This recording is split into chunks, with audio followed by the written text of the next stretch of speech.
సుజిత్, నువ్వు అలోన్గా ఉన్నావా? నా చేతిలో వణుకుతోంది చెప్పే ముందు. ఆ పాట బయట ఫుల్ సాంగ్ వచ్చేసింది ఆడియో. సో జస్ట్ ఒక ప్రాంక్ కాల్ అన్నా. వాడు చాలా ఫ్రాంక్, వాడికి ఫ్రాంక్. ఓకే, ఎవరు లేరుగా పక్కన?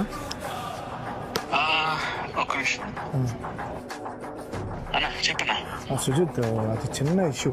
అంటే చిన్న ఇష్యూ అని చెప్పలేదు, నా చేతిలో వణుకుతోంది చెప్పే ముందు.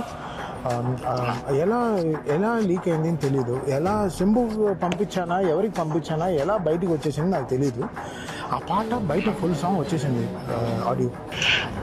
నాకు అసలు అర్థం కావట్లేదు ఏం చేయాలని. మన టీం నుంచి అంటే మన టీం నుంచి ఎలా వెళ్ళిందని ఆలోచిస్తున్నా. మనం సార్ట్ చేసుకుంటే అంటే మనం ఇప్పుడు ఎక్కడి నుంచి వచ్చింది అనేది ఇంకా వాట్సాప్ ఫార్వర్డే. సో అది భయంగా ఉంది నాకు. నాకు జస్ట్ గులాబ్ జామ్స్ నోట్లో వచ్చేసాయి.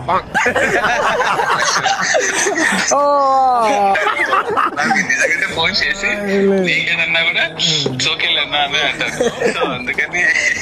Okay, just making fun bro. So just making fun. అది ఎలా బ్రో లీక్ చేస్తాం? అసలు వదులుతామా? అసలు లాక్లు వేసే నవతాలు లాక్లు ఏమో ఫోన్లకి, అంత జాగ్రత్త చూసుకోము మనం. అంత 5 సాంగ్ గురించి బయటికి రాకుండా ఉండడమే అసలు చాలా గ్రేట్. నేను నాకు అప్పుడప్పుడు అనిపిస్తూ ఉంటది, అంటే అంత సాంగ్ అంతా మళ్ళీ చూస్తున్నప్పుడు అరే సాంగ్ వచ్చినప్పుడు యూనో పబ్లిక్ రియాక్షన్ ఎలా ఉంటది అనే ఒక థాట్ ఉంది కదా.